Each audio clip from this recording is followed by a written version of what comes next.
Be Radiant adalah tema ulang tahun kita.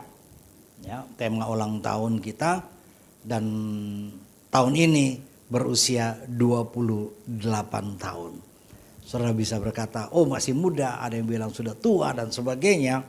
Tapi inilah perjalanan gereja lokal, 28 tahun.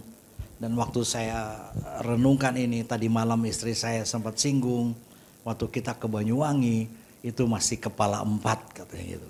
Saya pikir-pikir iya juga ya, masih kepala 4 usia. Bahkan awal-awal, kalau istri saya pada waktu itu usianya awal sekali dari kepala 4. Ya, jadi 40, saya sendiri 43 pada waktu itu.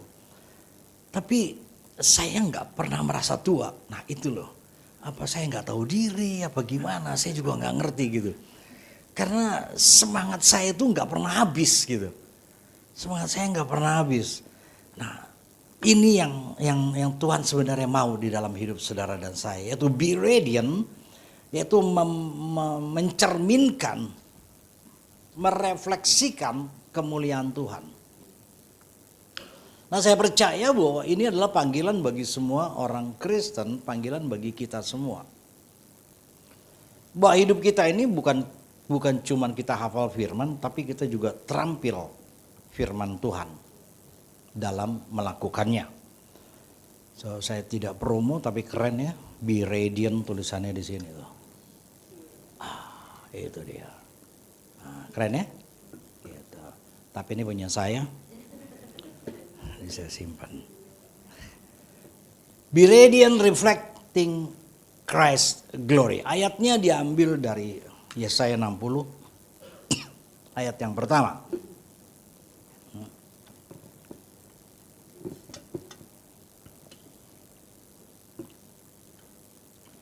Yesaya 60 ayat pertama, bangkitlah menjadi teranglah, sebab terangmu datang dan kemuliaan Tuhan terbit atasmu. Jadi waktu dikatakan, waktu saya ambil tema ini, waktu saya bicara dengan beberapa rekan, mereka bilang coba lihat dari Amplified Bible, baik Amplified Bible Classic maupun Amplified Bible yang ada. Kata yang dipakai adalah be radiant, bersinarlah, gitu ya, menjadi teranglah. Kenapa? Karena kemuliaan Tuhan sudah terbit atas kita semua. Nah, saudara, pada waktu itu, ya, pada waktu zaman Yesaya, itu seruan bangkitlah ini karena situasi pada waktu itu sedang dalam kegelapan. Oke. Situasinya sedang dalam kegelapan. Satu ayat setelah Yesaya 60 ayat 1 berbunyi begini. Nah, baru kita bisa mengerti situasi waktu itu. Sebab sesungguhnya kegelapan menutupi bumi dan kekelaman menutupi bangsa-bangsa. Tetapi terang Tuhan terbit atasmu dan kemuliaannya menjadi nyata atasmu. So, panggilan be radiant pada waktu itu karena situasinya bangsa Israel ada dalam kegelapan dan kekelaman. Kegelapan dan kekelaman ini dua kata yang berbeda, tapi ini punya juga makna yang berbeda, di mana waktu dikatakan kekelaman itu bukan hanya bangsa Israel melakukan segala sesuatu di luar yang Tuhan mau, tetapi mereka pun mengalami persoalan masalah yang pada waktu itu terus berlangsung dan terus berlangsung hanya karena mereka hidup dalam kegelapan. So, kalau kita perhatikan di dalam perjanjian lama, kita ketemu pedang, penyakit sampar, dan kelaparan. 3 perkara ini yang selalu Tuhan sodorkan pada bangsa Israel pada waktu mereka ada di dalam kegelapan. So, kekelaman itu 3 perkara ini, yaitu pedang, sampar, dan kelaparan. Nah, saya perhatikan bahwa situasinya mirip dengan keadaan sekarang ini. Oh Pak, itu di perjanjian lama. Mari kita lihat bahwa situasi yang seperti ini, kegelapan dan kekelaman, itu juga dialami oleh orang Kristen pada masa ini. Hanya mungkin dalam bentuk dan versi yang sedikit berbeda. 2 Timotius 3 ayat pertama, saudara bisa ketemu begini.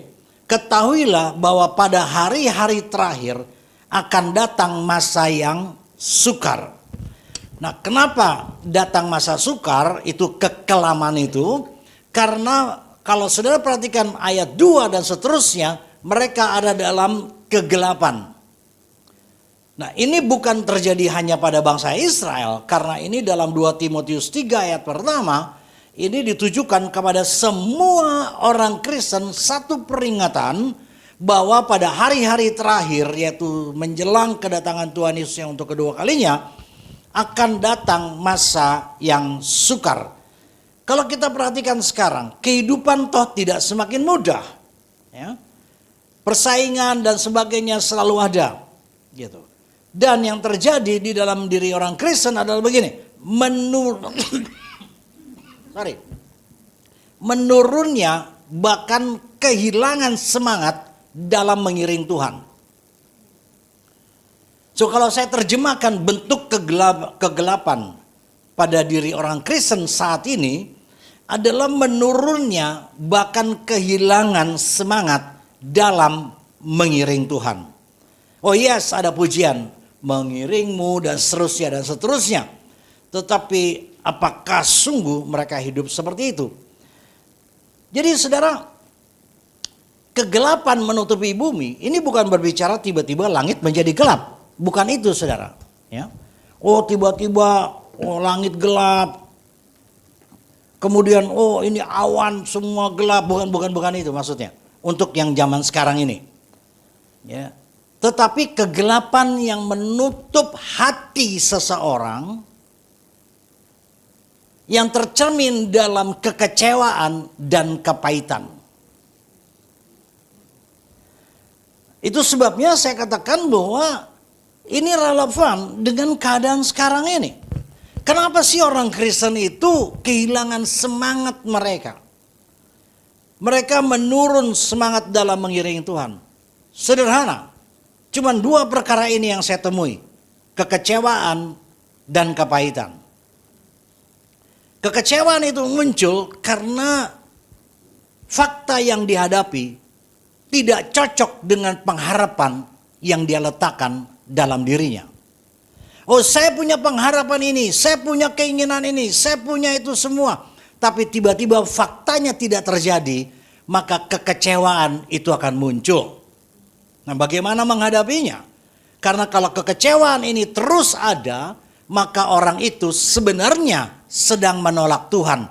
Kalau saya kecewa dengan seseorang di tempat ini, persoalannya bukan karena masalah dia, bukan itu.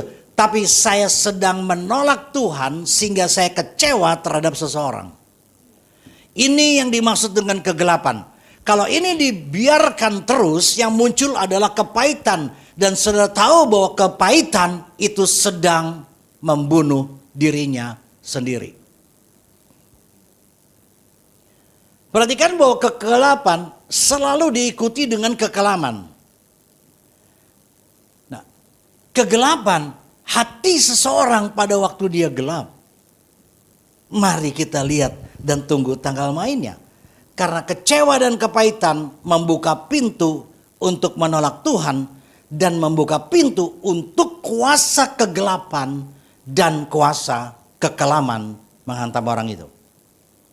Itu sebabnya kuasa pengampunan itu selalu cantik di mata Tuhan. Itu sebabnya kuasa pertobatan selalu indah di mata Tuhan. Saya selalu mengulang ini. So, oleh sebab itu seruannya datang kepada kita semua untuk bangkitlah menjadi teranglah. Sebab terangmu datang dan kemuliaan Tuhan terbit atasmu. Nah, di dalam Amplified Bible waktu dikatakan bangkitlah, itu gini, bangkit dari keterpurukan rohani. Ya. Kalau konteksnya di dalam perjanjian lama, mereka hidup dalam kegelapan, sebenarnya mereka sedang mengalami keterpurukan rohani. Keterpurukan rohani tercermin dari hubungan mereka dengan Tuhan itu mengurang, menurun, bahkan hilang sama sekali. Nah, pada waktu seseorang ini kehilangan semua itu, kehilangan Tuhan, mereka pasti cari sesuatu untuk mengisi dirinya sendiri. Entah itu agama, entah itu hobi, entah itu apa saja, dan ini membawa dia lebih jauh dari Tuhan, kekelaman itu akan muncul dalam hidupnya. Di dalam Amplified Bible klasik dikatakan begini, bahwa yang dimaksud dengan kegelapan dan kekelaman ini, yang munculnya adalah kekelaman, adalah gini, muncul dari sini, dari depresi keterpurukan rohani yang menguasai dirimu. Ini Amplified Bible Classic. Jadi dibilang ini, bangkitlah dan menjadi teranglah. Pada ayat yang kedua dikatakan karena kegelapan itu menutupi bumi dan kekelapan menutupi bangsa-bangsa. Amplified Bible bilang begini, bangkitlah dari depresi dan keterpurukan rohani yang sedang menguasai dirimu. Persoalannya adalah orang Kristen seringkali tidak sadar bahwa mereka sedang masuk ke dalam depresi dan keterpurukan rohani. Hubungannya bagaimana? Nah, hubungannya gini, praktisnya begini, sederhananya begini. Ternyata seseorang yang tidak bangkit dan menjadi terang serta menyatakan kemuliaan Tuhan sedang berada dalam depresi dan keterpurukan rohani. Saya pakai bahasa yang lebih sederhana, dia sedang krisis rohani. So, dunia khawatir dengan krisis moneter. Dunia khawatir dengan krisis kesehatan, COVID dan sebagainya. Tuhan gak pernah urusan dengan semua itu. Tuhan cuma urusan gini, rohanimu krisis atau tidak.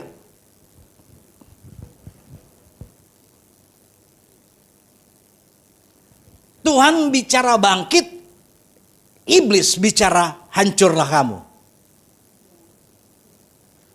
Tidak ada di tengah-tengah. Saya ulang statement saya, pernyataan saya. Ternyata seseorang yang tidak bangkit dan menjadi terang serta menyatakan kemuliaan Tuhan sedang berada dalam depresi dan keterpurukan rohani.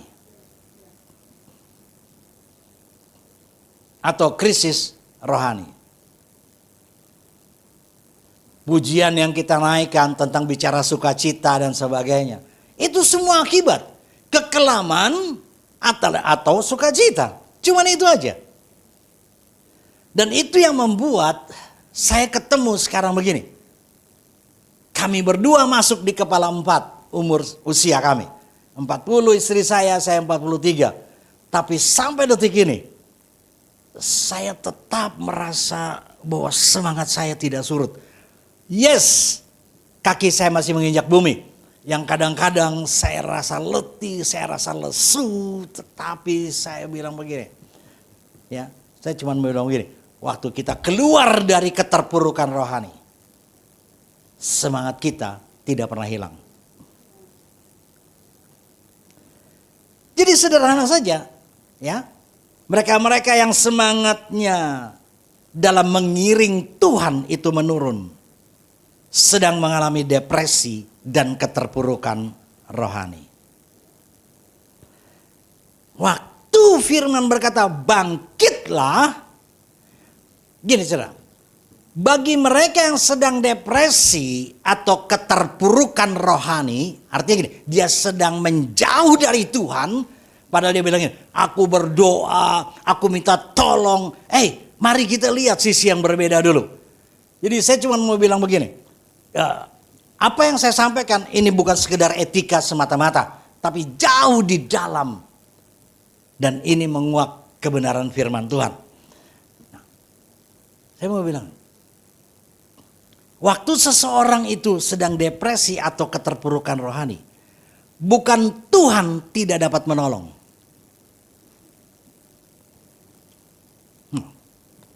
Waktu seseorang sedang depresi atau keterpurukan rohani, bukan Tuhan tidak dapat menolong, tetapi dirinya yang tidak mau bangkit. Karena kebangkitan yang diserukan dalam Yesaya 60 ayat 1 adalah seruan dari Tuhan bukan bagian Tuhan. Sama dengan kebenaran yang firman katakan, jagalah hatimu. Tuhan berkata, kamu yang jaga, bukan bagian Tuhan. Nah, kekecewaan, kepahitan, kegelapan, itu bicara tentang depresi atau keterpurukan rohani. Bukan bagian Tuhan. Saya sering dengar gini. Kenapa ya orang itu belum nggak bertobat? Ya karena begini-begini. Kemudian ada seseorang yang bertobat. Oh iya memang waktunya Tuhan. Saya mau katakan waktu Tuhan sudah selesai waktu dia mati di kayu salib. Kalau saudara lihat ada orang yang berbalik kemudian kepada Tuhan, dia datang, dia bertobat. Bukan perkara Tuhan. Tuhan sudah selesai. Perhatikan bangsa Israel.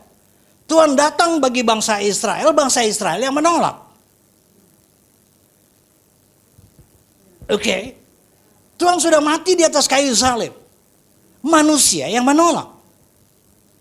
Jadi perkara bangkit bukan perkara Tuhan. Bukan perkara Tuhan. Perkara orang itu mau bangkit atau tidak.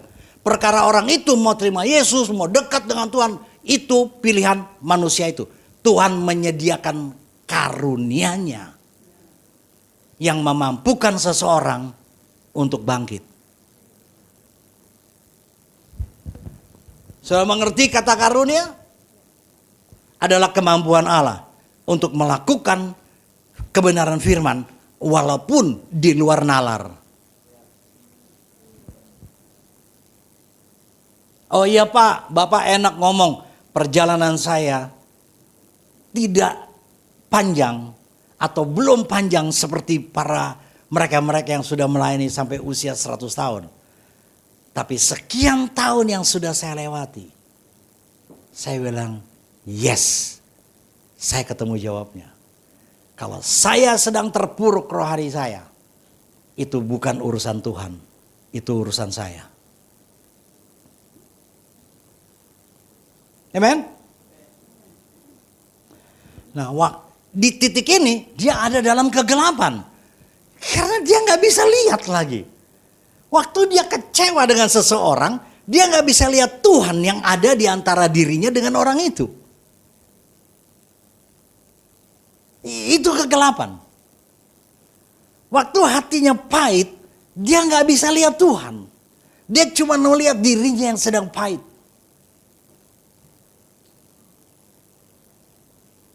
Dan mulai menyalahkan orang lain. Padahal dia sedang minum racun untuk membunuh dirinya sendiri. Nah, itu titik kegelapan. Di mana titik kekelaman?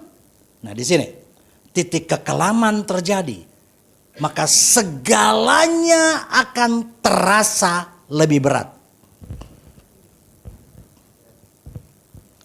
Firman udah bilang bahwa pada akhir zaman ya, akan datang masa sukar. Kepada siapa firman ditujukan? Kepada semua manusia. Mau dia dekat Tuhan atau tidak dekat Tuhan. Ingat, waktu Elia 3,5 tahun dia hidup tidak mengalami hujan. Dia mengalami kekeringan. Bukan berarti di tempat Elia berada hujan turun. Enggak, dia tetap merasakan kekeringan. Dia pergi ke tepi sungai, sungainya kering. Dia tetap mengalami semuanya. Dan dia mengalami depresi rohani. Dia mengalami keterpurukan rohani. Apa reaksi Tuhan? Marah. Enggak. Tuhan enggak. Oh Elia, sakno. Memang itu Isabel itu memang Isabel tuh sebel gitu. Ya, enggak. Tuhan datang, dia marah. Bangkit kamu. So, hari ini, wake up call. Ding, ding, ding, ding, ding, ding. Maka segala sesuatunya akan menjadi lebih sukar. Itu kekelaman yang dihadapi. Kenapa orang Kristen mengeluh? Aduh, situasi saya parah. Come on. Tuhan berikan kasih karunia. kasih karunia cukup untuk kita menghadapi semua persoalan dan masalah. Amen. Kita tidak terhindar dari masa sukar, sudah. Tidak. Tetapi damai sejahtera Allah tidak tercuri dari hidup kita. Nah, karena begini saudara. Karena gini. Orang yang bersama Yesus, dia tidak akan mengalami kelesuan rohani. Orang tuh boleh bilang bahwa Yesus ada dalam saya. Dia tinggal nggak di dalam Tuhan? Karena tinggal di dalam Tuhan itu bukan leleh, tapi bangkit menjadi terang. Bangkit menyatakan kemuliaan. Menyatakan kemuliaan itu gini, orang lain lihat Yesus melalui hidup kita. Sementara orang Kristen, di mana orang lain gak bisa lihat Yesus dalam dirinya, dia sedang mengalami depresi rohani. Karena dia gak ada bedanya dengan orang dunia.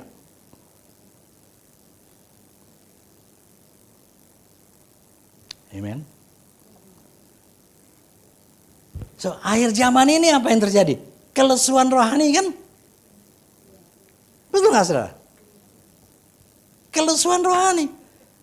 Makanya dibilang, bangkit. Bangkit. Gitu. Saya teringat dengan istilah stunting. Stunting tuh gini, ya. Indonesia nih lagi ribut tentang stunting. Gitu. Apa tuh? Kekurangan gizi. Orang Kristen makanannya sama, tapi yang dicerna beda. Dia kurang gizi. Itu sebabnya yang disodorkan kepada semua saudara di tempat ini, makanan yang berkualitas tinggi dengan gizi tinggi. Walaupun kadang-kadang kurang enak. Supaya apa? Supaya enggak stunting. Stunting itu kan kuru, wes elek, kuru pisan. Ya, udah jelek, krempeng juga sekalian. Waduh, mendingan rada gemuk. Karena orang yang berisi badannya yang gemuk, istri saya bilang gini, saya pernah mengalami yang kurus banget. Beda, itu kempot. Soalnya saya cuma bilang gini, orang saya ngelek, tapi mukanya seger, akan kelihatan lebih keren. Bilang kiri kanan, engkau keren. Engkau tidak stunting kan? Amen. Jangan harapkan orang lain yang membangun kita. Jangan harapkan yang lain. Hei, lihat dirimu sendiri. Karena Tuhan sudah selesai. Orang yang stunting, spiritual stunting, pertumbuhan rohaninya kerdil. Apa yang terjadi? Dia sedang depresi dan keterpurukan rohani. Oh ya, kalau dia nggak mendapat nutrisi yang berkualitas ya sudahlah. Tapi yang disodorkan di tempat ini, saya cuma lihat gini, nggak ada yang spiritual stunting kan? Ini semua lihat wajah-wajah bersemangat kayak gini. Oh, nggak ada yang suka. Ya. Saya coba browsing tentang stunting ini. Saya browsing, apa stunting itu? Ternyata anak-anak atau orang dewasa yang stunting itu, karena kurang nutrisi yang berimbang atau berkualitas tinggi, mereka akan mengalami infeksi yang berulang. Nggak heran orang Kristen bolak-balik kecewa sama kepahitan. Dia sedang infeksi itu. Harus ada antibiotik. Ya, orang yang kecewa kepahitan dia sedang infeksi rohani ya. Infeksi kalau dibiarkan abses. Abses dibiarkan amputasi. Itu kekelamannya. Ya kalau matinya enak. Mati karena oke. So, spiritual stunting adalah poverty spirit, roh kemiskinan. Waktu seseorang hitung-hitungan sama Tuhan, Tuhan bilang gini, kamu mau hitung-hitungan sama aku? Come on. Tuhan bilang, saudara mau hitung-hitungan sama Tuhan? Saudara mau hitung-hitungan sama Tuhan?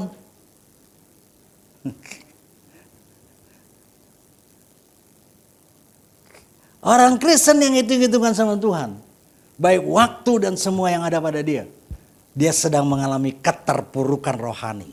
Kekelaman pasti akan menghantam. Kenapa? Tuhan yang ngomong akhir zaman masa sukar. So masanya boleh sukar saudara, tapi sukacitanya kan gak hilang. Itu stunting ini. Stunting ini. Perkembangannya lambat. Jadi kalau saya lihat orang Kristen, ya ampun pancet ay. Saya tahu ciri pertumbuhan? Ciri pertumbuhan adalah begini. Seseorang bisa mengatasi masalah dengan kebenaran firman. Makanya Amplified Bible itu menerjemahkannya dengan gini. Atau Yesus di dalam kitab Matius dia menerjemahkan dengan gini. Dia punya keterampilan spiritual yang menerapkan firman setiap hari. Nah, itu bertumbuh. Jadi orang Kristen yang perkembangannya lambat bukan karena apa-apa. Karena apalagi kalau firman pilih-pilih. Hayya. Saya hari Sabtu kemarin lomba masak. Saya ketemu dengan teman-teman yang ternyata sepertinya salah profesi.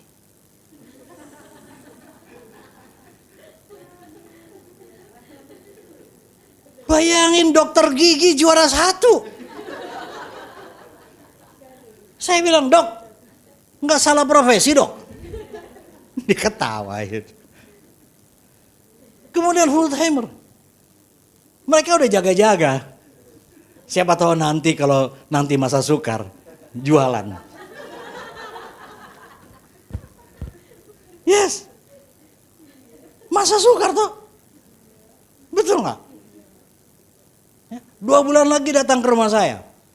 Sampai sekarang ada 40 ekor lele. Sedang saya kembangkan, masih bibit. Siapa tahu masa sukar aku bisa jualan. Itu pilihan saudara. Mau terus menangisi nasib karena situasi sulit, atau mau bangkit bersama Tuhan. Karena Tuhan gak pernah bohong. Amen. Jadi stunting ini, dia imunnya lemah. Ya, penyakitan terus gitu saudara. Maksudnya, saya nggak bicara tubuh. Saya sedang bicara spiritual. Terhadap firman Tuhan, komen ngeluhnya banyak, lakukan juga enggak. Di ngomongin bodoh sama Tuhan, nggak mau. Tapi Tuhan bilang, mereka yang cuma dengar nggak melakukan, mereka seperti orang bodoh. Ya mendinglah seperti daripada bodoh beneran. Spiritual stunting, dia mudah sakit rohaninya. Dampaknya apa? Kerdil rohani. Tidak cerdas rohani. Jalan keluarnya bangkit. Amen. Tuhan Yesus akan datang segera. Oke, kita bersuka? Yes, tapi iblis kerja lebih keras karena dia tahu Tuhan akan datang segera.